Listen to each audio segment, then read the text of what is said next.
CUET Undergraduate 2026 Computer Science Information Practices Mock Test 2 topic data understanding बाईलैंग्वेज language में इसमें mention किया गया है। तो यहाँ पे previous year question paper like mock test के वे में देखा जाएगा। एंड जो क्वेश्चन नंबर 1 है जो कि दोनों लैंग्वेज में है, जिसे UP board and CBSE board Hindi medium and English medium दोनों स्टूडेंट्स देख सकते हैं। So first question, what is the process of converting raw data into a magnified result called.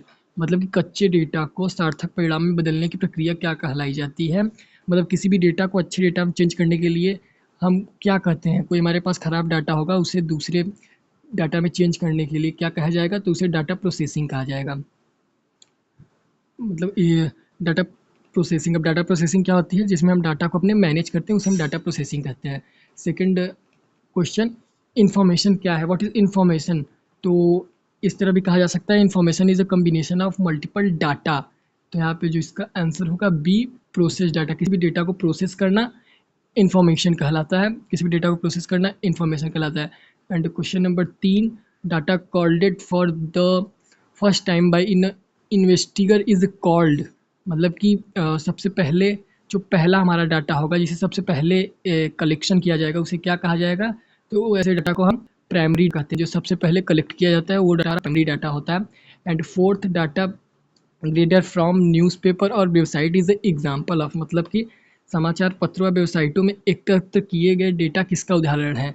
मतलब कि हमारे पास जो मेन डेटा होता है उस डेटा को दूसरी बार जब यूज़ किया जाता है तो उसे सेकेंडरी डाटा कहते हैं, या हिंदी में कहा जाए तो माध्यमिक डेटा भी कहा जा सकता है। And question 5, in a data table a single horizontal row in a how. मतलब कि डाटा को हॉरिजेंटल मतलब इस तरह कहा जा सकता है कि टेबल क्या होता है, table is a combination of row and columns. Like what is table, table this types, मतलब ऐसे जो इस तरह रहेगा वो हमारा टेबल होगा। यहाँ पे ये वाली जो वर्टिकल्स है, ये वाली जो लाइन है ये हमारी वर्टिकल लाइन है, एंड ये वाली जो लाइन है ये हॉरिजेंटल। तो हॉरिजेंटल एंड वर्टिकल को जब मिलाया जाता है तब एक टेबल को क्रिएट किया जाता है। सो यहाँ पे इसका आंसर ए होगा। Question number 5 answer A, record.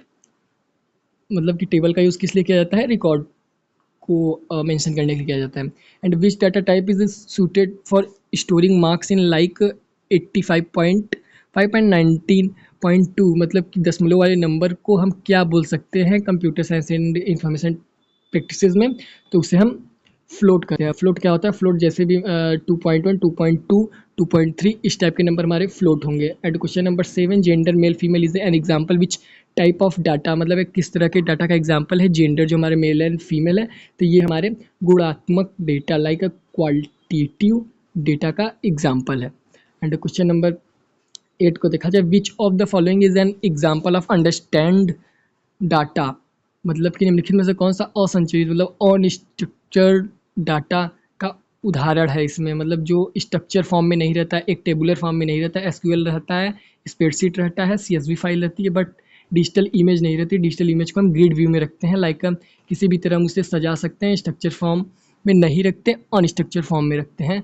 And question number 9, which graph is based for showing trades over a period of time. मतलब कितनी टाइम में ट्रेड्स को कौन सा ग्राफ दिखाया जा सकता है।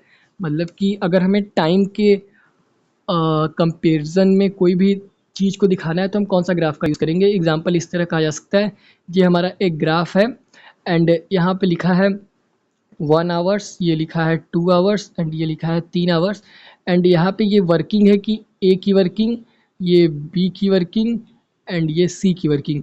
तो जो सी है वो कितना काम करेगा, इस तरह से हम लाइन खींच देंगे 1 घंटा। एंड बी कितना काम करेगा, इस तरह से लाइन खींच देंगे 2 घंटा। एंड ए कितना काम करेगा 3 घंटा। या फिर इसे इस तरह भी कहा जा सकता है कि सी जो होगा हमारा यहाँ पे 1 घंटा काम करेगा एंड फिर ये ऐसे ऊपर जाएगा, फिर यहाँ पे बी हमारा 2 घंटे काम करेगा एंड फिर ए हमारा 3 घंटे काम करेगा। तो इस टाइप से ग्राफ लिए हम यूज़ करते हैं लाइन ग्राफ का टाइम चीज़ें दिखाने के लिए। Question number 10, what is question number 10 क्या है, तो what is the data about data call, data के बारे में डेटा को जानना क्या कहते हैं, मतलब डेटा के अंदर डेटा को हम क्या बोलते हैं, मेटा डाटा। एग्जाम्पल इस तरह समझा जाता है कि जब हम कोई भी व्हाट्सअप को ओपन करते हैं तो उस व्हाट्सअप के अंदर मल्टीपल डेटा होते हैं, तो इस टाइप के हम डेटा को कहते हैं meta data. So question number 10 का जो आंसर है C is right answer. Question number 11, arranging data in ascending and descending order is the called, मतलब किसी भी डाटा को बढ़ते क्रम या घटते क्रम में अरेंज करना, लाइक 1 2 3 एंड 4 इस टाइप से डेटा को अरेंज करना क्या कहलाता है, या फिर 4 5 3 2 1 इस टाइप से डेटा को अरेंज करना कहलाता है सॉर्टिंग, जिसमें हम डेटा को असेंडिंग एंड डिसेंडिंग ऑर्डर में लगाते हैं। एंड क्वेश्चन नंबर अगर 12 देखा जाए तो question number 12, removing unwanted records based on specific criteria is called, मतलब कि जो गलत डेटा होंगे उन्हें हटाने के लिए हम किसका यूज़ करेंगे, किसी भी गलत चीज़ को हटाने के लिए हम फिल्टरिंग का यूज़ करते हैं। And question number 30, which charts in idea for representing percentage distribution, मतलब कि परसेंटेज के रूप में डिस्ट्रीब्यूट करने के लिए हम किस चीज़ का यूज़ करते हैं। एग्जाम्पल के लिए अगर हमारे पास 100 स्टूडेंट है एंड जिसमें से 50 स्टूडेंट पास हुए, 50 स्टूडेंट फेल हुए, तो इनको परसेंटेज में दिखाने के लिए एंड एक ग्राफ में दिखाने के लिए सबसे सूटेबल ग्राफ कौन सा होगा, तो यहाँ पे पाई ग्राफ होगा। ये पाई ग्राफ किस तरह बनता है कि ये इस तरह से एक ग्राफ होगा एंड यहाँ पे इसका एक सेंटर बिंदु होगा एंड यहाँ पे हम इसको बनाएंगे कि इस वाले में 50% स्टूडेंट पास हुए एंड इस वाले में 50% स्टूडेंट, तो ये हमारा पाई ग्राफ हो गया। सो इसका answer pie chart. And quantitative data is always expressed in, मतलब कि क्वांटिटेटिव डाटा हमेशा किस में व्यक्त किया जाता है, तो नंबर में, मतलब जितने भी न्यूमेरिकल वैल्यू होंगे वो किस डाटा में दिखाया जाएंगे, वो नंबर में दिखाया जाएगा। And question number 50, this is a important question, a column in a table is also referred to as a an, तालिका में एक कॉलम को और क्या कहा जाता है, मतलब किसी कॉलम को और किस नाम से जाना जा सकता है हमारे डेटा सेट में, तो उसे हम एट्रीब्यूट्स के नाम से आते हैं। अब एट्रीब्यूट क्या होता है, हमारे मेन डेटा का एक छोटा सा पार्ट एट्रीब्यूट होता है। And question number 16, which of the following refers to exactly large data set, मतलब बड़े डेटा सेट को क्या कहा जाता है, तो इनसे पता चल रहा है कि बिग डाटा को हम बड़े डेटा सेट कहते हैं एंड मेटा डेटा को हम कहते हैं डेटा के अंदर डेटा, जब भी लाइक व्हाट्सअप खोलेंगे उसके अंदर डेटा रहेगा तो हमारा मेटा डेटा रहेगा। एंड स्मॉल डेटा लाइक छोटा डेटा जो हमारा कम टाइम के लिए, small data like user ID password जो कि कुछ टाइम के लिए होता है फिर हम उसे लॉगिन कर लेते हैं। रॉ डेटा जो होगा कच्चा डेटा जिसे हम बार बार यूज़ करते रहते हैं एंड ज़्यादा यूजेबल नहीं रहता है। Question number 17, what is the correct sequence of the data processing cycle, मतलब डाटा प्रोसेसिंग साइकिल का करेक्ट सीक्वेंस क्या है, तो सबसे पहले किसी भी डेटा को हम इनपुट करेंगे, सबसे पहले अपने डेटा को सबसे पहले इनपुट किया जाएगा, फिर उससे प्रोसेस किया जाएगा एंड फिर आउटपुट किया जाएगा एंड फिर उसके बाद हमें रिजल्ट, लाइक आउटपुट ही हमारा रिजल्ट वाला पार्ट होता है, input process and output. So इसका जो करेक्ट आंसर होगा क्वेश्चन नंबर 17 का A is the right answer.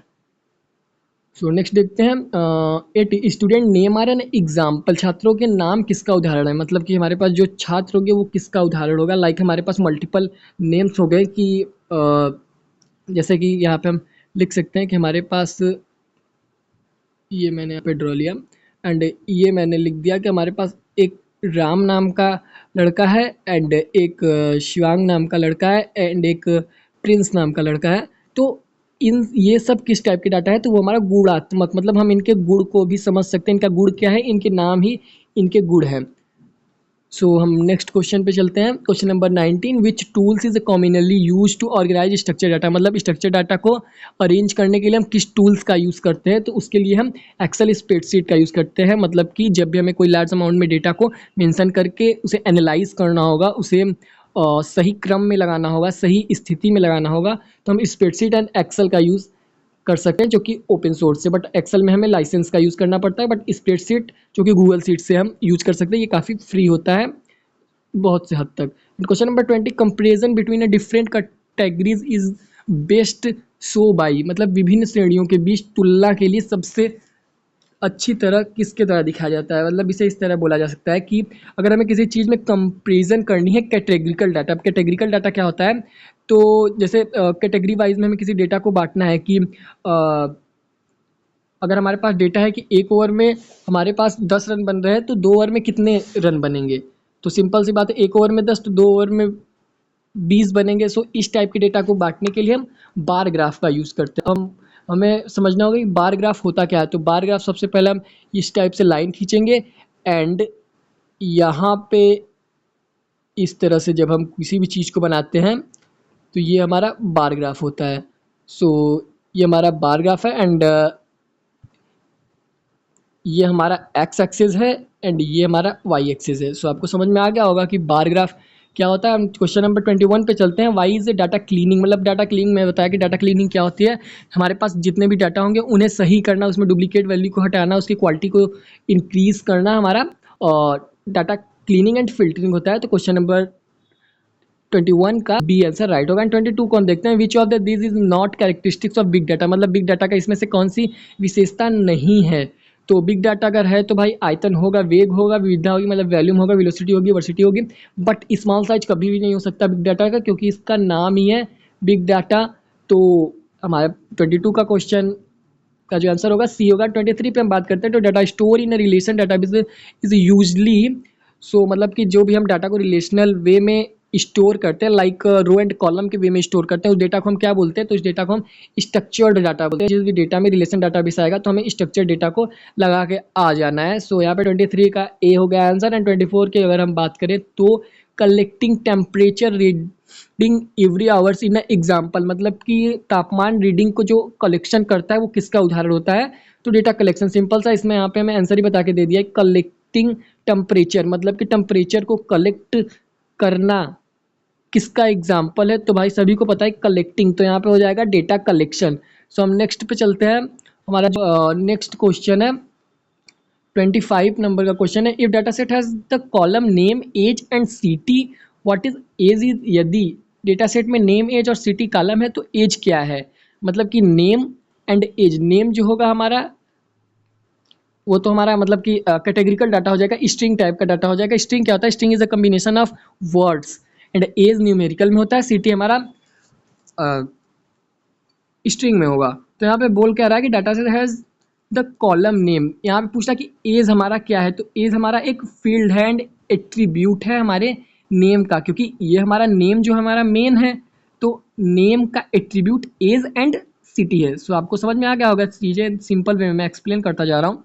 And question number 26 की अगर बात करें तो यहाँ पे 26 में हमारे पास क्या लिखा है, data is its original from without any processing is, मतलब बिना किसी प्रोसेसिंग के जो डेटा हमारे पास रहता है, जो डेटा हमारे पास अवेलेबल रहता है, जो मौजूद रहता है, उपलब्ध रहता है, उस डेटा को हम रॉ डेटा कहते हैं, मतलब कि कच्चा डाटा।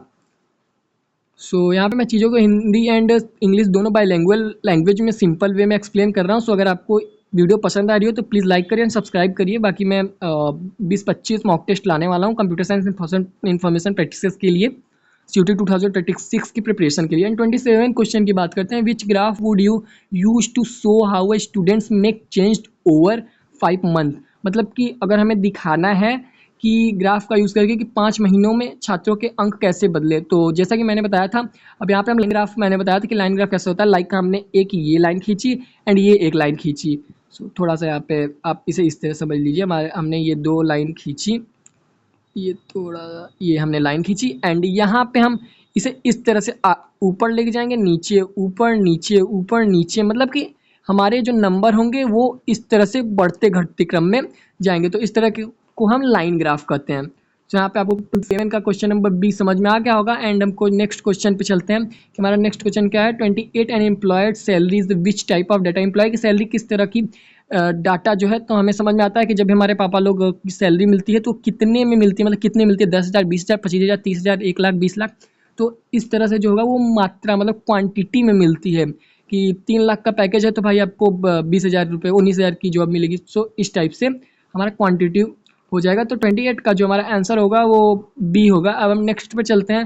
जो हमारा नेक्स्ट क्वेश्चन है, secondary data is often compare to primary data, मतलब secondary data is often compare to primary data, कि जो हमारा फर्स्ट डेटा की तुलना में जो हमारा सेकेंडरी डाटा होगा वो अक्सर पूछने में आसान होता है, मतलब मेन डेटा से सेकेंडरी डाटा पर जाने में बहुत ही आसानी होती है। लाइक हमारे पास विराट कोहली का रन है, आज मैंने IPL देखा तो उसमें विराट कोहली ने 100 रन बनाए, तो अब मैं उस डेटा को किसी न्यूज़पेपर में जाके छाप दूंगा तो वो हमारा सेकेंडरी डाटा हो जाएगा, जिससे हम आसानी से सेकेंडरी डाटा पहुंच गए। सो यहाँ पे इरेज टू एक्सिस, तो यहाँ पे ये आंसर हो जाएगा 29 का बी आंसर। अब हम लास्ट मॉक टेस्ट की बात करते हैं, लास्ट क्वेश्चन मॉक टेस्ट।